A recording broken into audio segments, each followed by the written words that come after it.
안녕하십니까. 세상과 나누고 세상과 소통하는 법을 한 권의 책을 통해 알아가고 탐색하는 오다가다 북카페 진행자 강승모입니다. 안녕하세요. 안녕하세요. 안녕하세요. 반갑습니다. 아, 장장 일주일 만에 뵈니까 네. 이렇게 반가울 수가 없어요. 네, 벌써 우리 오다가다 북카페 세 번째 시간이 됐는데요. 네. 예, 시간 참 빠르네요. 만나지 않으면 그립습니다 이제. 네. 아 정말 어떻게 얼굴 색도 안 변하고 태연하게. 네, 청취자 여러분들도 저희가 그리우셨길 바라면서. 네. 그럼 간단하게 우리 어떻게 지난 한 주간 보냈는지 좀 말씀 나눠보죠. 혜원 씨는 지난주에 어떻게 보내셨어요? 저는 지난주에 서울환경영화제에서 영화 한 편 봤거든요. 네. 근데 이게 제목이 세상에서 가장 안전한 핵발전소예요. 전 이름 때문에 봤거든요. 네. 누구랑 보셨어요? 혼자 봤어요. 저 아. 혼자 삽니다. 독고다이. 네, 근데 이게 안전한 핵발전소 좀 아이러니하잖아요. 제목 자체가 되게 네. 어떻게 보면 좀 역설적이네요. 네, 그쵸. 근데 이게 내용이 뭐냐면요. 오스트리아 마을에서 이제 핵발전소가 만들어지고 가동될 준비가 다 되었었어요. 근데 주민들이 평화시위로 반대를 한 거예요. 그러니까 이게 다 무마되고 이제 핵발전소는 그냥 핵발전소만 있고 운영되지 않은 거죠. 건물만 있대 이제. 네. 근데 그 장소 이제 새롭게 쓰여요. 막 사람들이 모임 장소로 쓰고 이제 할머니 할아버지들 모여가지고 같이 막 놀고 막 이런 장소로 쓰이거든요. 그러니까 되게 핵발전소 하면은 기피해야 되고 멀리 해야 될 것 같은데 대표적인 기피 시설이죠. 핵발전소가. 네. 그렇죠. 근데 새롭게 다가가는 거죠. 이제 주민들이 되게 친근하게 다가갈 수 있고. 그래서 저는 솔직히 핵발전소 하면 저도 핵발전에 대해서 굉장히 좀 논란이 많아가지고 궁금해서 본 거였거든요. 많이 논란됐잖아요, 우리나라도. 엄청나게 문제가 많이. 그 고리 원전 문제도 있었고, 뭐 가깝게는 일본 뭐 후쿠시마 사태도 있었고. 네, 그리고 엄청난 비극이었죠. 네, 그래서 또 근데 이게 또 평화시로 가동되지 않는 사례도 볼 수 있었고, 그러니까 좀 환경적인 면에서도 새로운 그런 관점을 제시하는 영화여서 재밌었어요. 네. 에너지 문제를 해결하기 위해 지었던 원전이 이제 마을 공동체 문제를 해결할 수 있는 좋은 그런 사례가 뭐 주민회관처럼 된 거죠. 네. 좋은 것 같아요. 네.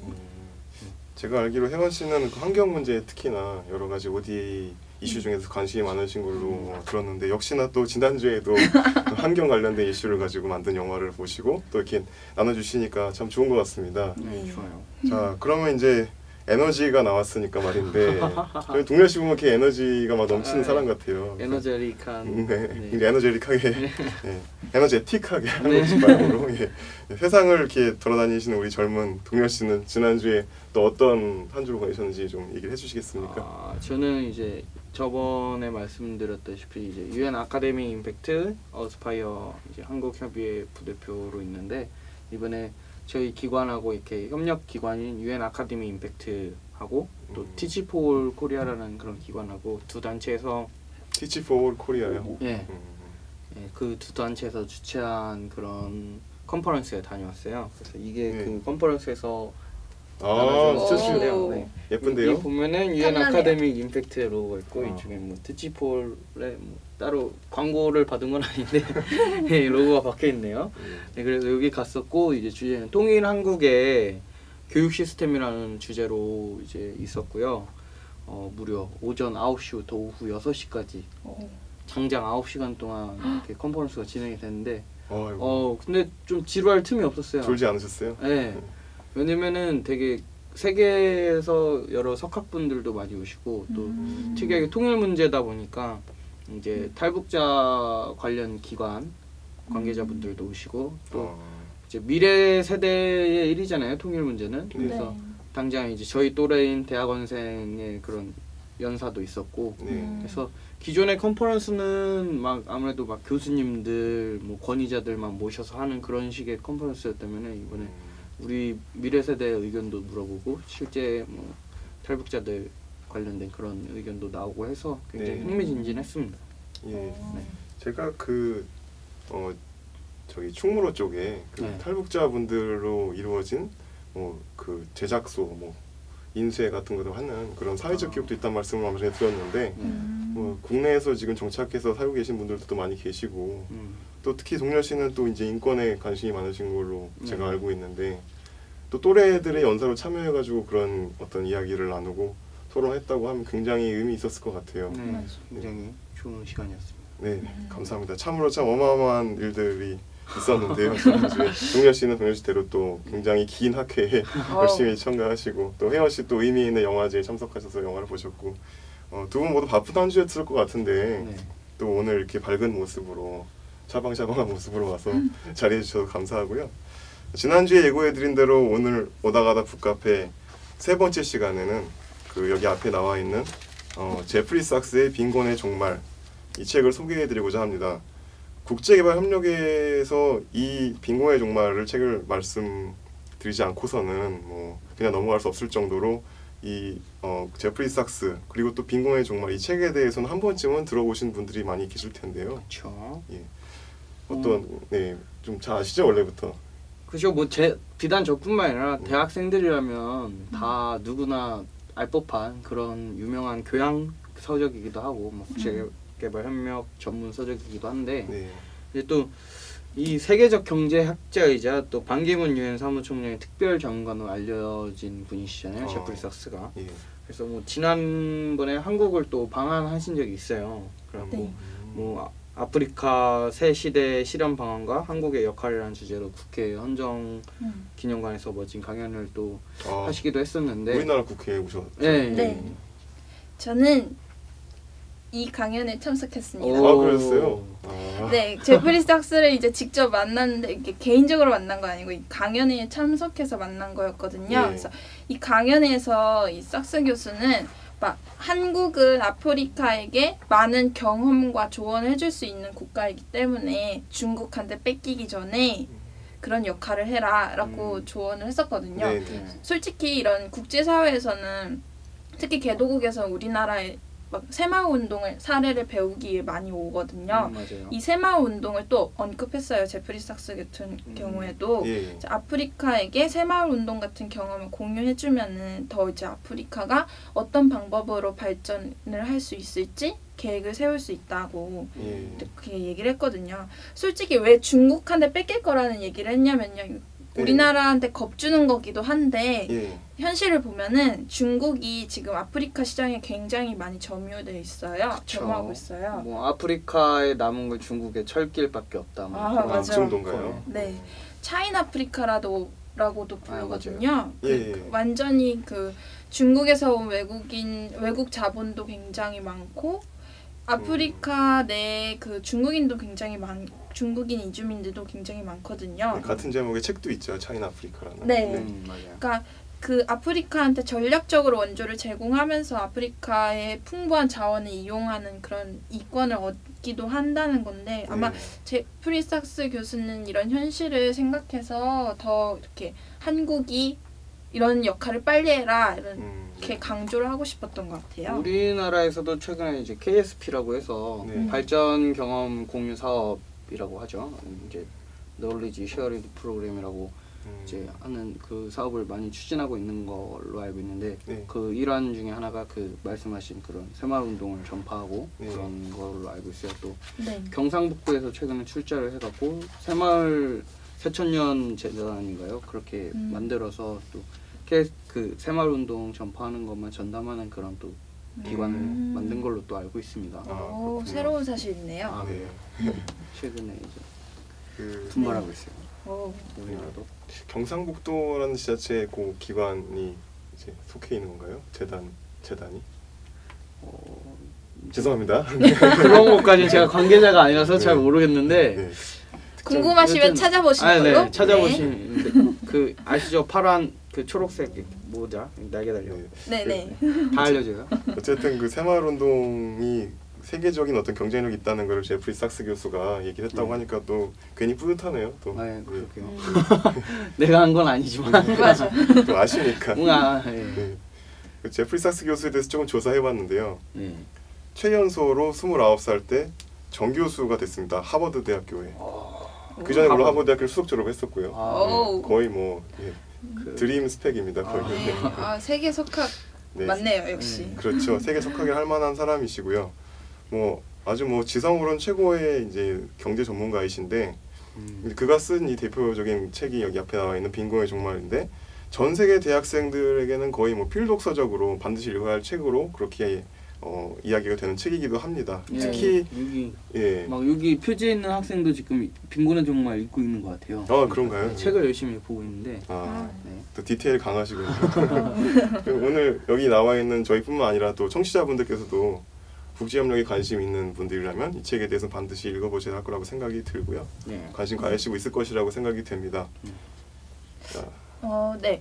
근데 제프리 삭스는 이제 아까 말씀하신 대로 세계 석학이자 뭐 거시 경제학자로서 엄청 많은 영향을 끼치셨잖아요. 네. 개발 경제학의 1세대라고도 볼 수 있는데요. 이 책이 나온 시기는 이제 한참 MDG 새천년 개발 목표가 진행될 때예요. 네. 그러다 보니까 이 새천년 개발 목표에 대한 이야기가 많이 나오는데 이제 MDG는 2015년에 종료가 되죠. 내년인가요? 내년. 네, 바로 내년. 네, 딱 내년. 벌써 그렇게 됐나요? 올해가 2014년이군요. 세월 참 빠르죠. 죄송합니다. 새삼 깨달았어요. 눈 떠보니 2014년이에요. 네. 그런데 이 책 앞에 보면 아까 말씀하신 학생들도 있고 뭐 여기 글씨 보이시나요 혹시? 카메라에? 근데 2025년 지상의 모든 가난을 끝낼 밀레니엄 프로젝트라고 쓰여 있어요. 근데 MDG는 2015년에 종료되잖아요. 그렇죠. 근데 2025년에 종료된대요. 가난이 없어진대요. 책 앞표지에 써 있는 그 부제인가요, 그게? 네. 무슨 의미일까요? 뭐 지금이 2014년이니까 앞으로 10년 후에는 지상의 모든 가난이 사라진다는 뭐 그런 말인 것 같은데 빈곤의 종말의 그 비밀이 있죠. 네. 점점 열어볼까요? 점점 답이 적혀 있거든요. 안 알려주면 안 됩니다. 4차 이제 우리가 2시간에 걸쳐서 다 2시간에 걸쳐서 여러분들께 설명을 해드리도록 하겠고요. 제프리 삭스는 빈곤의 현장에서 겪고 느낀 바에 대해서 빈곤의 참혹성에 대해 경각심을 갖고 이 세대에 무슨 일이 있든지 간에 반드시 빈곤을 끝내야 한다고 강하게 주장을 하고 있죠. 네. 그 사실 이 책 열어보자고 했었는데 첫 번째 열자마자 굉장히 어떤 유명한 분이 서문을 써줬다고 그렇게 돼 있더라고요. 그렇죠. 빈곤의 종말 서문을 보면요, 이제 제가 개인적으로 굉장히 좋아하는 분인데 밴드 U2의 보컬인 보노라는 분이 이제 서문을 썼어요. 예. 보노 아니고요. 때릴 거야? 죄송합니다. 보노 차이는 다들 아시라고 생각합니다. 하시던 말로 다시? 그래서 이 보노가 선물을 써주셨는데 저희 어머니도 굉장히 좋아하셨어요. 그래서 집에 LP판이 있을 정도로 이제 제프리 삭스와 이 세계적인 밴드 U2의 보컬 보노가 무슨 관계가 있을까 그러면 이게 좀 궁금해지죠. 네, 그러네요. 네. 그럼 보노가 전 사실 U2도 몰랐고 보노도 몰랐습니다. 부끄럽네요. 갑자기 이렇게 앞에서 팬이 세대가 또 U2가 굉장히 저희 어머니가 대학생 시절에 있던 밴드라 모를 법도 해요. 제가 좀 올드스쿨이라 취향이. 유튜브를 전처럼 유튜브를 헷갈렸어요. 그래요? 워낙 올드스쿨이라서. 베리 올드스쿨. 저는 루카스 하면 링킨파크밖에 몰랐어요. 역시 세대가 다르다는. 그렇죠. 링킨파크. 유튜가 어떤 락 가수인지 이제 설명을 해볼게요. 먼저 그 관계가 어떤지 얘기하기 전에 30년 동안의 음악 활동을 통해서 U2는 최고의 락 그룹, 올해의 앨범, 올해의 레코드, 올해의 노래 등으로 22번이나 그래미상을 수상한 경험이 있대요. 대단하네요. 22번. 와우. 대단하네요. 네. 이런 분을 몰랐다니? 네. 2005년에는 락앤롤 명예 전당의 이름이 오르기도 했대요. 네, 2005년이면 제가 모를만 하네요. 네. 그래요? 초등학생이요. 그래요? 그래서 또 세대 간에 또 어떤 그 격세지감이 또 느껴지는 부분이지만 어쨌든 U2가 사실 락이라고 해서 뭐 영국 이런 느낌이 나는데 사실은 영국 바로 옆 동네 아일랜드 출신이에요. 그리고 아일랜드 출신이라서 그런지 좀 소수자 갈등 이런 문제 분쟁 뭐 이런 뉴스에 굉장히 관심이 또 많아요. 그리고 실제로 썬데이 블러디 썬데이라는 곡이 있어요. 되게 좋아하는 곡인데 저도 좋아하는 곡입니다. 이 곡 같은 경우는 북아일랜드 이제 사람들이 자치 주권을 요구하던 그런 시위를 영국 정부가 이제 유혈 진압하면서 이렇게 생긴 그런 사건을 이제 곡으로 그대로 옮긴 그런 곡이에요. 또 그런 곡도 있고 그 외에도 뭐 보노 개인적인 뭐 수상과 뭐 훈장 목록 이런 것도 뭐 밴드 히트곡 못지않게 굉장히 대단해요. 왜냐면 네, 좀 말씀해 주시죠. 네. 이 사람 가수인데 공교롭다기보다는 굉장히 특이하게도 네. 이제 노벨 평화상 후보로 3번이나 올랐습니다. 우와. 아, 대단하네요. 수상은 못했고요. 수상은 매우 안타깝게 지금 팬심으로 네. 못해서 좀 아쉽긴 한데 네. 3번이나 이렇게 노벨 평화상 수상 후보에 가수가 올랐어요. 뭐 경제학자도 아니고 네. 뭐 대통령도 아니고 그런데 그리고 또 뭐 영국 기사 자기를 또 수여받았고 예. 우와. 좀 근데 아이러니하죠. 아일랜드 네, 아일랜드 사람으로서. 사람인데 네. 아일랜드 북아일랜드는 이제 영국 영토니까. 네. 그리고 또 뭐 2005년에는 뭐 시사주간지 타임이 선정한 올해의 인물에도 선정이 되기도 했었고요. 네. 이것도 2005년이네요, 혜원 씨. 아 그러네. 사실 아일랜드가 막 다들 영국 이미지가 강해서 그런지 아일랜드가 다 선진국이라 생각을 하는데요. 개도국이었어요. 그런가요? 아 그래요? 네. 아일랜드도 한국처럼 발전을 한 케이스입니다. 그건 정말 모르던 네. 그런 사례네요. 네. 네, 저는 전공 시간에 아일랜드 케이스에 대해서 공부를 한 적이 있어서 저도 그때 처음 알았거든요. 근데 되게 재밌죠. 네. 그래서 전공생의 그런. 네, 어쩌면은 더 아일랜드도 그런 역사를 가졌기 때문에 이 유튜도 이런 시사적인 문제에 더 관심이 있지 않았을까라는 생각을 해요. 그래요. 네, 자 오다가다 북카페 지금 서문까지 얘기하는 데만 지금 이 정도 시간이 흘렀는데요.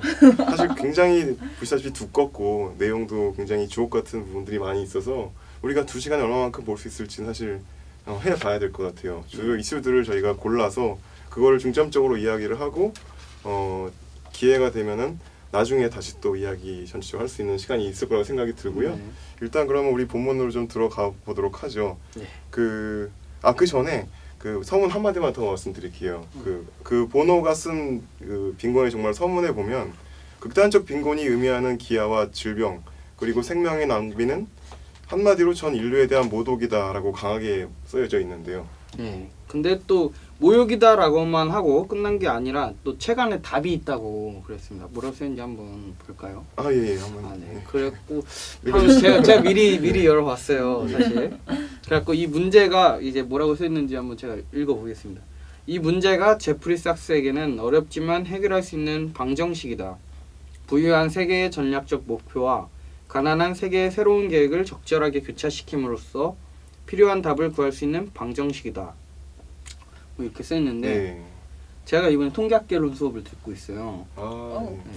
네. 수학 계산이 상당히 어렵던데 선배님은 또 이과 전공을 하셨고 네, 자연계. 네. 그리고 또 대학도 또 그 대한민국에서 제일 좋다는 그 샤대. 샤네. 그 출입구 모양이 샤로 이렇게 돼 있는 그 샤대를 또 졸업하셨는데 이런 방정식 혹시 풀어주실 수 있나요? 저는 사실은 수학을 대학 때 안 들어가지고요. 예. 이과인데 수학을 또 안 하네? 수업이 있었는데 저는 안 들었습니다. 네, 참석만 하고 기록 안 들었기 때문에 고등학교 때까지만 열심히 공부했었기 때문에 저도 아마 못 풀 것 같은데요. 그나저나 이 방정식하고 빈곤의 종말에서에 나오는 방정식하고는 사뭇 다를 것 같은데요. 네, 상이하죠. 네. 네. 드립을 쳤는데 버라이어티어 받아들이시길 바랬는데 다큐로 받아들여. 두 분이 참 죄송합니다. 세대 차이예요. 그래. 세대 차이. 네, 저도 책 읽기 전에 보노의 서문에 주목했는데요. 특히 우리가 절대적이고 바보 같은 빈곤을 추방할 수 있는 첫 세대라는 말을 더 주목하게 됐어요. 첫 세대. 제프리 삭스도 빈곤의 종말에서 막 여러 차례 이렇게 첫 세대 이런 말로 힘줘서 많이 얘기했는데 우리 세대가 첫 세대인 만큼 힘을 모아 인류 역사의 패러다임을 바꿔 나갈 수도 있다. 뭐 이런 얘기겠죠? 네. 빈곤을 추방할 수 있는 첫 세대라고 책이 강조를 했는데 인류 역사의 패러다임을 바꿀 수 있는 세대 이렇게도 한번 거창하게 얘기해 볼 수 있지 않을까 싶어요. 굉장히 희망적이죠.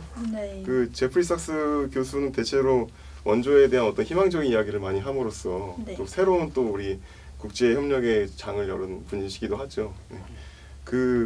이 제프리 삭스 교수께서 빈곤의 종말을 써내려가는 내내 왜 지금도 빈곤은 사라지지 않을까? 그 해결 방법은 무엇일까라고 반복해서 묻고 있죠. 왜 빈곤은 사라지지 않을까? 네. 그 의문에 저는 빈곤이란 무엇인가에 좀 더 집착을 하게 됐습니다. 네. 네. 가난하고 배고프고 뭐 돈이 없고 그게 빈곤인가? 뭐 혜원 씨는 빈곤이 뭐라고 생각하세요? 이거 되게 막 그런 정의를 내리기 어려운 거잖아요. 네. 근데 보통 빈곤을 얘기할 때 경제적 수준을 많이 생각하잖아요. 네. 경제적 GDP가 지표, 어떻고, 예, 네, GNP 가 월 소득이 어떻고. 네, 그렇게 얘기를 하는데 보통 절대적 빈곤, 상대적 빈곤 이런 얘기도 많이 하죠. 막 내가 정말 절대적 빈곤이어서 가난해서 아무것도 못 먹고 이런 상황이거나 아니면 상대적으로 동현 씨가 나보다 돈을 더 많이 받고 내가 월 소득이 더 낮고 이런 상대적 빈곤도 얘기 많이 생각을 하는데 전 둘 다 떠나서 일단 먼저 생각해야 될 게 가장 기본적 역량을 충족하지 못하는 상태가 빈곤이라고 생각을 해요. 네. 뭐 기본적 역량이라고 하면 무슨 뜻이냐면요.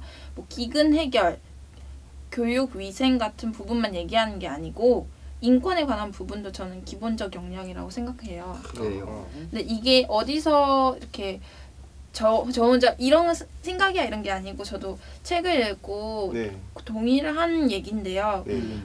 인간 개발 지수라고 해서 HDI라는 네네. 그런 인덱스가 있는데요. 들어봤어요. 네. 휴먼 디벨롭먼트 인덱스. 네. 이 인덱스를 개발한 학자인 아말티아 센이라는 교수가 있어요. 아마티아 센. 네, 인도 경제학자 교수님인데 네. 이분이 책에서 빈곤을 기본적 역량의 박탈이라고 주장을 합니다.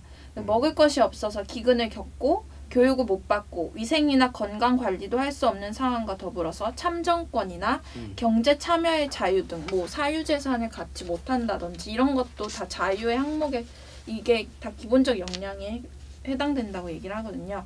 이런 걸 얻지 못하는 게 빈곤이라고 얘기를 하거든요. 저도 그래서 이 책을 읽고 Development as Freedom이라고 해서 이 책을 읽고 동의를 하면서 빈곤을 이렇게 정의하게 됐거든요. 근데 보통 우리는 기본적 역량이 박탈됐는지 안 됐는지 파악하기 어려우니까 보통 GDP, GNP로 많이 얘기를 하죠. 네. 측정하기가 좀 어려워요. 네, 애매하죠. 추상적이고. 네, 어쩌면은 되게 자기의 가치관에 따라서 들어온 거잖아요. 막 누구를 기준으로 어떤 수치를 기준으로 평가하느냐에도 많이 달라지고 이래서 보통 경제소득을 얘기를 하죠. 저도 빈곤에 대해서 그렇게 다양한 해석과 여러 가지 의미가 있다는 거를 생각을 많이 못 해본 것 같아요. 근데 잘 정리해 주셔가지고 예, 네. 많은 도움이 되고 있습니다. 굉장히 센 분의 그 말을 인용하셨어요. 네. 아마티아 센. 네. 굉장히 세신 네. 분이군요. 네. 엄청 세거든요. 네. 아마티아 센도 노벨상 네. 수상자시죠? 네. 네. 네. 매우 셉니다. 대단한 분들이 나오고 있습니다. 자, 그러면 동현 씨 뭐 추가적으로 하실 말씀이 있나요? 뭐 제프리 삭스도 뭐 빈곤이 여러 종류가 있다고 그렇게 보고 있죠. 지금 혜원 씨가 말한 것처럼 또 동현 씨도 말씀하신 것처럼 제프리 삭스도 이 빈곤에 대해서 여러 가지 얘기를 했었고, 그러면 우리가 이제 같이 알아볼 거는 빈곤이 되겠네요. 네. 제프리 삭스가 빈곤에 어떤 종류가 있다고 얘기하는지 한번 들어보겠습니다. 네, 제프리 삭스가 말한 빈곤 중에 극단적 빈곤 이야기를 해볼까요? 네. 지금도 세계 70억 인구 중에 하루 1달러 미만의 소득으로 극단적 빈곤 상태로 살아가는 사람들이 많아요. 네. 약 10억 명 정도 되는데요. 7분의 1이나. 네. 그리고 1달러 이상, 2달러 미만 소득의 빈곤한 사람들은 15억 명으로 추산됩니다. 전체 인류의 약 40% 이상은 빈곤 상태에 머물러 있는 건데요. 아직도 지금 이 상황에도 40%나 되는 사람들이 빈곤 상태에 있다고 하니까 굉장히 어마어마한 수치네요. 극단적 빈곤은 어떤 상태를 말하는 건가요, 그러면? 네, 아프리카 말라위 예를 들어볼까요? 말라위 사람들은 무자비할 정도로 황량한 땅에서 옥수수 농사를 지으면서 근근히 생계를 이어가고 있어요. 네. 근데 가뭄까지 덮쳐가지고 하루에 한 끼조차 해먹을 수가 없는 거죠. 그래서 대신에 벌레가 먹은 썩은 수수 알갱이를 뭐 죽을 쏘아서 먹는데 대가족이니까 15명 정도가 모여서 하루 한 끼를 죽으로 먹는 거죠. 네, 일할 능력이 있는 사람들도 모두 에이즈로 죽고 할머니의 아이들 뿐인 거예요. 이런 그렇죠. 상황인데 또 아이들은 배고픔과 말라리아로 사망하고 근처에 진료소도 없고 옷도 신발도 없고 식수원도 없고 밭에서는 작물로 자라지도 않죠. 그러니까 이게 바로 극단적 빈곤인 거죠. 네, 뭐 지난주에 읽었던 그 탈무계 시대 한 장면이 생각나기도 하는데요. 네. 거기 보면은 어머니가 이제 밥을 한다고 하고 죽을 이렇게 쓰는 네. 척을 하는데 이제 아이가 그거 다 되는 거 기다리다가 잠들기를 기다리면서 네. 죽을 쓴다. 그런 뭐 안타까운 장면이 좀 오버랩이 되는 것 같아요. 그렇습니다. 그래서 뭐 죄악 중에서 가장 악하고 범죄 중에서 가장 독한 것이 빈곤이다. 누가 하신 말씀인가요? 사실은 제가 한 말은 아니고 이제 아일랜드 출신 비평가이자 이제 극작가인 이제 조지 버나드 쇼가 네. 했던 말입니다. 아, 그렇군요. 그 정말 이게 현재 우리가 살고 있는 지구촌의 현실인 거죠. 네. 그 극단적 빈곤이란 생존을 위한 기본적 필요를 충족시키지 못하는 것을 의미하는데 그 만성적 기아 상태, 의료시설을 이용할 수 없으며 집안에 안전한 식수나 위생에 필요한 편의시설을 갖추고 있지 않고 자녀 가운데 일부나 전부를 교육시킬 능력이 없으며 기본적 피난처, 곧 비가 새거나 그런 것들을 막아줄 지붕과 그러니까 요리를 했을 때 나오는 그 연기를 배출할 굴뚝, 그리고 땅에서 발을 다치지 않을 수 있도록 신발을 신을 수 있는 그런 기본적 의복이 언제나 결핍되어 있는 상태를 말한다고 합니다. 네. 개발도상국의 극단적 빈곤 상태가 이렇게 많다는 말씀인데요. 네. 이런 극단적 빈곤 상태를 알아야지 이제 제프리 삭스가 빈곤의 종말을 왜 외치는지 네. 알 수 있겠죠. 네. 제프리 삭스가 분석했는데요. 이제 절대적 빈곤은 지구상의 특정한 지역에 존재한다. 그러니까 굉장히 편중되어 있다. 네. 그런 얘기죠. 특히 사하라미남 아프리카랑 뭐 남아시아 지역 등에서 아주 광범위하게 천거해 있는데요. 네. 왜 이 지역에 있는 사람들은 가난할까요? 게을러서? 아니면 뭐 의지가 약해서? 아니면 뭐 신으로부터 버림을 받았기 때문에? 뭐 글쎄요. 다 아니고요. 아닌 것 같은데. 네. 그냥 뭐 빈곤의 함정에 빠졌다. 뭐 책의 표현을 빌리자면 네. 그렇게 네. 표현을 할 수가 있을 것 같습니다. 네, 빈곤의 함정. 제프리 삭스는 이제 빈곤의 함정에 빠진 나라는 자기 혼자의 힘으로 절대 빠져나올 수 없다 이렇게 얘기를 했는데요. 네. 혼자의 힘으로 빠져나올 수 없다. 그럼 어떻게 해야 될까요? 혼자 못 나오면 누군가 함정 바깥에서 뭐 줄을 내려준다거나 사다리를 내려준다거나 그런 식으로 함정에서 구해줘야 되는 게 아닐까요? 네. 빈곤의 종말은 가난한 사람들이 어떻게 하면 아까 말씀하신 대로 네. 경제 발전의 사다리에 첫 발을 디딜 수 있을지에 대해서 해결 방안을 제시하고 있어요. 네. 다시 말해서 빈곤층이 하루하루 연명하는 수준을 넘어 사람답게 살 수 있도록 설계한 청사진이 있고 또 그 과정에서 절대적으로 필요한 부자 나라들의 역할이 제시되고 있는데요. 네, 인류의 약 한 7분의 1 정도 되는 이제 10억 명의 사람들이 말라위 사람들처럼 그렇게 말라가고 있는데요. 네. 너무 가난하거나 몸이 아프거나 뭐 배가 고프면 경제 발전 사다리의 첫 단계 한 발조차 올려놓을 수가 없는 거죠. 네, 극단적 빈민들이 발전의 사다리에 발을 올려놓을 수 있도록 도와주는 게 가장 중요한데 사다리는 허공에 떠 있어요. 그러면은 누가 사다리에 발을 올려놓을 수 있겠어요? 그렇죠. 네, 그래서 극단적 빈곤을 겪고 있는 사람들은 아직도 함정에서 허우적거리고 있죠. 이 사람들은 발을 올려놓는데 필요한 최소한의 자본이 없으니까 누군가가 그 사람들이 첫 계단으로 들어갈 수 있도록 발을 올릴 수 있도록 도와줘야 하죠. 네. 약 70억 명에 달하는 세계 인구 중에 약 50억 명이 경제 발전으로 가는 첫 단계에 지금 도달해 있는 상태라고 합니다. 네. 경제는 실제로 광범위하게 발전되고 있고 여러분이 체감하시다시피 경제적으로 지금 굉장히 많이 발전하지 않았습니까? 네, 맞아요. 지금 뭐 거의 스마트폰이라든가 뭐 어떤 첨단 기기들을 가지고 있지 않은 요즘에는 또 이렇게 몸에 입는 뭐 웨어러블 소프트웨어 웨어러블 그런 것들이 우와. 디바이스 그죠? 웨어러블 네. 디바이스 이런 것들이 또 엄청 조만간에 어떤 새로운 기술 문화를 만들 것 같은데 뭐 오토바이도 이제 날아다닌다고 하고. 아, 그런가요? 어제 뉴스에서 봤어요. 우와. 네. 저랑 같은 거 보신 것 같은데. 아 그래요? 나 타보고 싶다. 네. 근데 한편으로 또 지금 우리가 얘기한 것 같은 극단적 빈곤이 여전히 줄지 않고 있다는 거죠. 그리고 멀지 않은 2025년에 극단적 빈곤이 없는 세계가 도래하지 않겠느냐는 여기 오늘 삭스 교수님 말씀처럼 그런 것들을 조심스럽게 기대를 해보고 싶은데요. 그런데 동렬 씨 경제 발전이 어떤 곳에서는 성공하고 아까 말씀하신 아프리카나 남아시아 쪽에서는 지금 그렇지 못하고 있는데 그런 이유가 있을까요? 뭐 예를 들어 보자면은 이제 남편하고 부인하고 이제 이 부부가 4명의 아이를 키우는 그런 농부가 있다고 합니다. 네. 이 부부한테는 이제 2헥타르의 농장이 있어요. 이 집에서는 이제 옥수수를 재배하고 네. 또 스스로 흙집을 지어서 사는데 이 가족은 절대적으로 가난하기 때문에 대부분의 시간을 바쳐서 자신들이 수확한 옥수수를 소비할 뿐이고 다른 소득원은 또 추가적으로 기대할 수가 없는 그런 상황입니다. 네. 올해 이 가정은 1헥타르당 2톤, 총 4톤의 옥수수를 수확했어요. 근데 이 가게가 더 높은 소득을 기대하려면 어떻게 해야 할까요? 보편적으로 우리가 소득을 증가시키고 재산 축적하는 걸 생각한다면은 네. 일단 저축을 해서 자본 축적을 해야겠죠? 그쵸. 그리고 전문화와 교역을 증대해야겠죠. 이게 무슨 말이냐면요.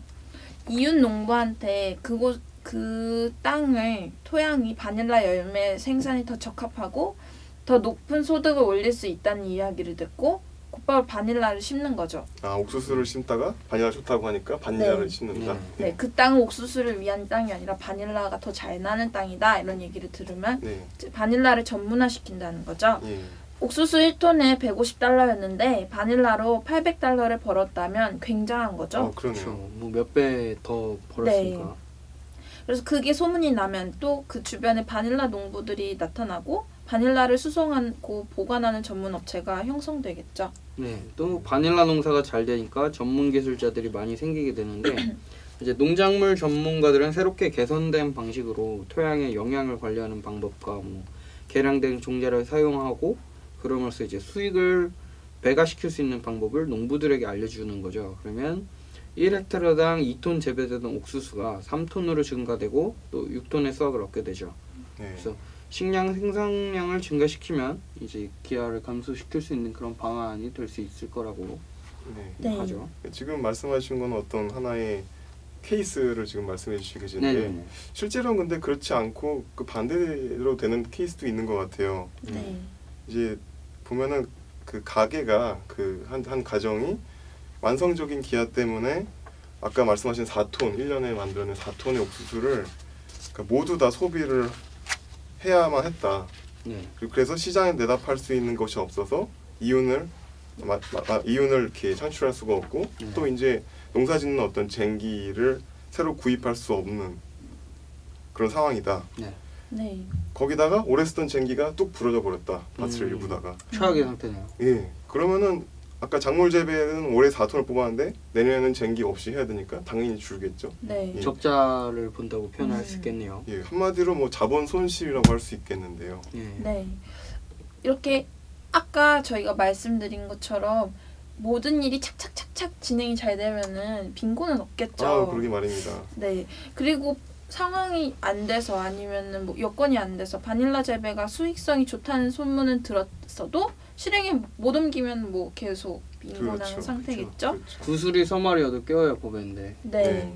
근데 만약에 바닐라를 심었다고 해도 뭐 시장을 연계할 도로도 없고 시장도 없고 그걸 판돈으로 그렇다면 뭐 시장이 없으면 일단 내가 팔 곳도 없지만 돈이 있어도 뭐 식량을 살 곳도 없는 거죠. 네. 그러다 보니까 결국엔 그 가정은 예. 식량을 전문화할 기회를 날려버리고 결국엔 또 바닐라 역시 생존을 위해서 의존하는 식량 작물이 되는 것뿐이죠. 그렇군요. 네, 맞아요. 그래서 또 바닐라가 또 사실 향신료잖아요. 네. 그래서 또 뭐 보리나 쌀 이런 거면 키우다가 네. 먹으면 배가 되는 정 고프면 아직 여물지 않았더라도 어떻게 네. 해서 네. 뭐 죽을 끓여 먹든가 하면 되는데 네. 이제 유사시에 식량으로 또 활용할 수가 없습니다. 고부가가치지만 나름 옥수수보다는 네. 바닐라는 바나나하고 다른 거죠. 예, 좀 바나나랑 혼동하시는 분들이 많아요. 죄송합니다. 좀 아니 저도 막 대부분 보면 바닐라 아이스크림, 뭐 바나나 우유 막 이런 게 많다 보니까 배가 고파가지고.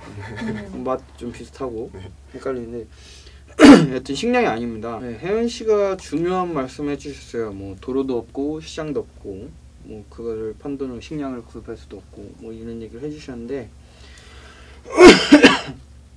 이제 지난주에 읽었던 탐욕의 시대에서도 비슷한 사례가 또 나왔었어요. 네. 이제 가난한 농촌 마을에는 이제 뭐 트럭 포장도, 발전소 관계용 뭐 운하도 뭐 없고 뭐 그런 것도 있었고 뭐 너무 가난해서 장래를 위해 저축할 수도 없고 그저 네. 모든 것이 고갈된 그런 상태잖아요. 이제 탐욕의 시대에서 94년도 에티오피아 사례가 나왔었어요. 네, 그래서 그렇습니다. 네, WFP 세계 식량계에서 원조한 식량이 에티오피아 동쪽 해안에 당도를 했지만 이제 충분히 그에 굶어 죽지 않을 만큼 네. 충분한 양의 식량에 도달을 했는데 이제 막상 이제 해안에서 내륙으로 옮길 그런 도로나 뭐 운송 수단이 없어서 내륙 사람들은 굶어 죽었다는 뭐 그런 사례가 네. 있었죠. 예. 안타까운 사례죠. 예. 그 밖에도 자연재해, 홍수, 가뭄, 냉해, 병충해 등 여러 재난이 겹쳐서 아까 그 가족을 다시 예로 들었을 때 그 가계 소득은 그런 재해 때문에 완전히 사라져 버리게 되고요. 네. 또한 인구가 많아지면 뭐 더더군다나 빈곤은 더 심해질 수밖에 없겠죠. 네. 경제는 뭐 성장할 수도 쇠퇴할 수도 있는데 경제 성장을 달성하지 못하는 가장 공통적인 이유를 8가지를 제시했어요. 읽어볼게요. 한번. 네. 첫 번째는 빈곤 함정. 빈곤이 아주 극단적인 경우에 가난한 사람들은 곤경에서 스스로 벗어날 능력이 없다는 것이죠.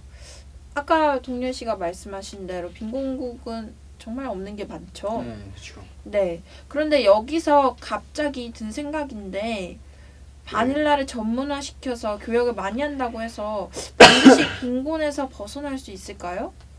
지난 시간에 탐욕의 시대에서 이야기한 녹색 기아 같은 일이 또 벌어질 수 있지 않느냐 몇몇 분들은 이렇게 의문을 제기하실 수 있을 것 같은데요. 그렇죠. 예. 뭐 궁금하네요. 네, 아까 말씀드린 것처럼 뭐 가난한 농촌 마을에는 뭐 아무것도 없으니까요. 예. 근데 또 사실 바닐라가 향신료이기 때문에 또 식량으로 유사시에 쓸 수도 없잖아요. 네. 네, 보면은 이제 바나나랑 바닐라를 좀 혼동하시는 그런 분들이 종종 계시는데 바나나는 뭐 식량으로 쓸 수 있지만 바닐라는 향신료잖아요, 말 그대로. 네, 쓸 그래서 수가 없죠. 재배하다가 중간에 뭐 기근이 닥쳐서 당장 먹을 게 없다 그러면 보리나 쌀 이런 거는 아직 다 곡식이 여물지 않았더라도 어떻게 해서 뭐 죽같이 이렇게 먹을 수가 있는데 네. 바닐라는 또 이렇게 할 수가 없습니다. 그래서 네. 뭐 아프리카 농촌에서 뭐 자주 일어나는 또 일인데 아이들이 HIV 바이러스 감염에 따른 에이즈로 또 부모님을 잃었다고 가정을 해봅시다. 그러면 또 가장 나이 많은 아이들이 책임을 떠맡겠지만 그 아이들한테 영농기법이 충분히 습득하지 못했기 때문에 네. 충분히 전수되지 못했기 때문에 이제 다음에 농사를 망치게 되고 아이들은 또 마을의 다른 그런 가정에 또 의탁을 하게 되죠. 그러면 또 영농기법을 비슷한 뭐 그런 기술적 노하우 이런 게 또 자동으로 전수가 되지 않기 때문에 네. 또 이런 기술적인 전문 지식의 그런 필요성도 좀 대두가 되는 것 같아요. 네. 지금 말씀하신 그 빈곤 함정 그리고 또 어떤 바닐라가 비록 그 이론적으로는 큰 소득원이 되지만 사실상 좋지 않은 어떤 재해라든가 다른 뭐 에이즈라든가 이런 재난이 있을 때 오히려 더 빈곤을 가중시킬 수 있는 대체 그 식용 작물이 안 되다 보니까 네. 그럴 수 있는 부분을 얘기를 하다 보니까 또 마음 한편이 또 무거워지는데요. 뭐 예. 식량계 헤지펀드라고. 네, 바닐라 우리가 흔히 뭐 커피숍 가서 뭐 바닐라 무슨 라떼 이런 거 먹는 네. 그 향신료 그 네. 얘기한 거죠. 네. 예.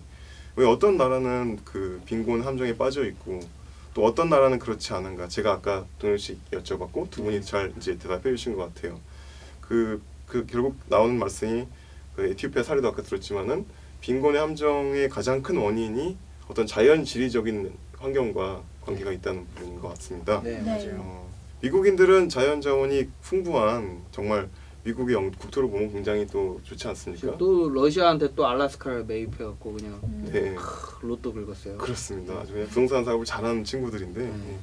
그 정말 그 풍부한 자연에다가 또 그 천혜의 또 자연지리 조건, 서쪽은 태평양, 동쪽은 대서양 이런 걸 다 네. 가지고 있고 또 이제 알래스카 선벨트부터 스노우벨트까지 다 이 아우르고 있는 천혜의 자연 환경을 가지고 있지만 반면에 여전히 그 우리가 그 이야기하고 있는데 오르내리는 에티오피아라든가 볼리비아 또 앞으로 나올 키르기즈스탄, 티벳 이런 나라들은 높은 산맥들로 둘러싸여 있어서 네.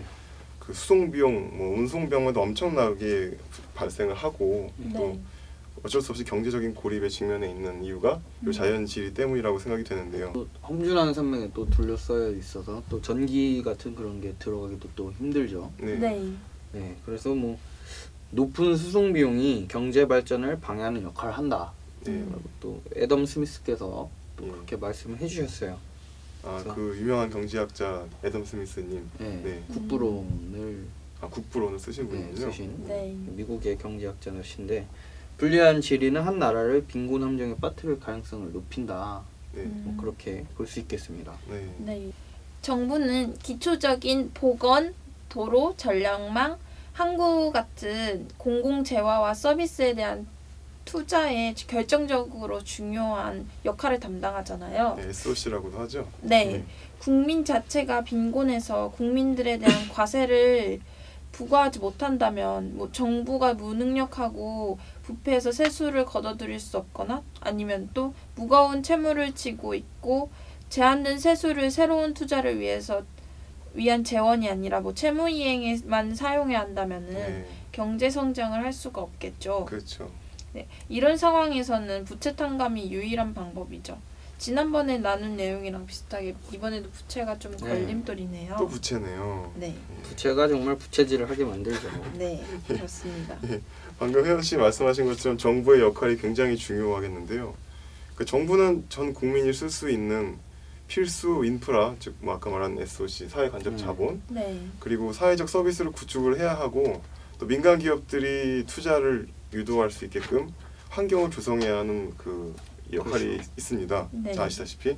근데 그 정부가 가장 기본적인 그런 어떤 기업이 활동하게 하고 어떤 사회 기본적인 간접 자본 서비스를 할 수 없는 수행할 수 없는 가난한 나라 정부일 경우 결국 전쟁 그리고 혁명, 쿠데타, 무정부 상태 등 국가 실패가 초래될 수가 있죠. 네, 네. 실패 국가. 네. 그 외에도 문화적 장벽이나 뭐 혁신의 결여 등이 경제 성장에 장애가 되는데 뭐 다 이야기하기는 시간이 모자라죠. 너무나 많은 그런 네. 게 있기 때문에 네. 아무튼 여기서 가장 중요한 핵심은 빈곤 국가들의 가장 큰 도전은 빈곤 함정의 극복이다. 예. 뭐 이렇게 얘기를 할 수 있겠습니다. 잘 말씀해 주셨습니다. 예. 그 제프리 삭스는 다시 빈곤의 덫에서 벗어나기 위해서는 서구 세계를 비롯한 부국들의 원조가 부자 나라들의 원조가 더 많아져야 한다고 책에서 말씀하고 있습니다. 예. 제프리 삭스는 이 발전의 사다리를 놓아주는 역할이 대외 원조 또는 공적 개발 원조의 몫이 되어야 한다고 보고 있는데요. 네, 네. 빈곤한 가게, 빈곤한 기업, 뭐 빈곤한 정부는 기본적인 필요를 채우는 데만 해도 가지고 있는 소득으로는 불충분한 경우가 많죠. 네. 네, 따라서 부국들의 기부금은 빈곤한 가게에서는 소액금융, 마이크로 크레딧이라고도 뭐 하는데 예. 네, 을 통해서 이제 자본 축적을 도와주고 빈곤한 정부에게는 공공 예산을 마련하도록 도우면서 빈국의 경제가 빈곤의 덫에서 빠져나올 수 있도록 도와줘야 한다는 것이 이제 제프리 삭스의 주장이 네. 되겠습니다. 네, 네. 그럼에도 그 사다리 우리가 이제 아까 빈곤 함정을 얘기하면서 외부에 사다리가 필요하다 얘기를 하고 있고요. 네. 그 사다리에 첫 발을 올려주더라도 그 외부의 그 힘을 통해서 네. 그 막상 그 빈곤 국가 입장에서 사다리를 첫 발 이상 더 이상 타지 못하거나 네. 아니면 다시 함정으로 미끄러 떨어지는 경우도 발생을 하고 있지 않습니까? 네. 그렇죠. 그 이유가 뭘까요?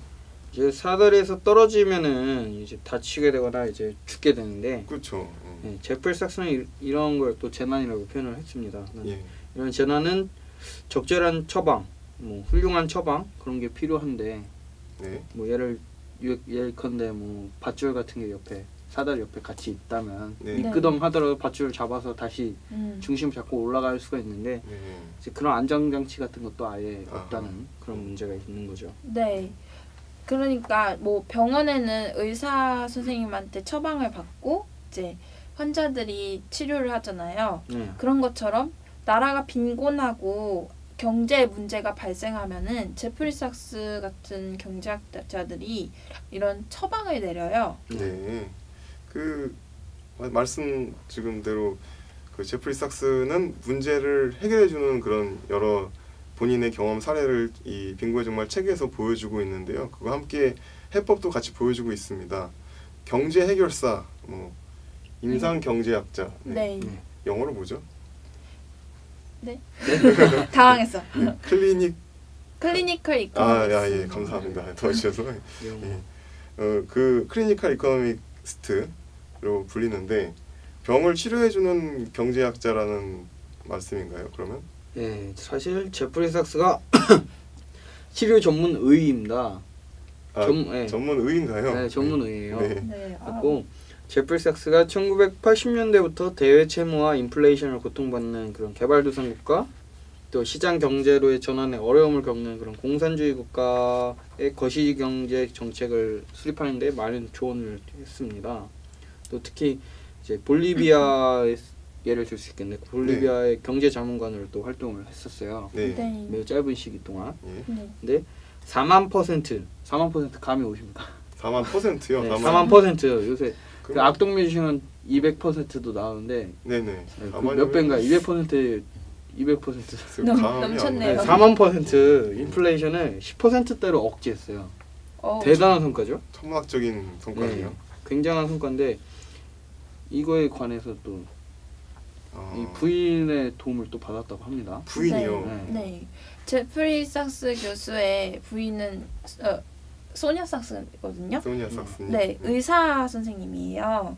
그래서 이제 삭스 교수는 부인이 환자를 진단하고 치료하는 모습을 보고서 이제 경제학에 응용하게 된 거죠.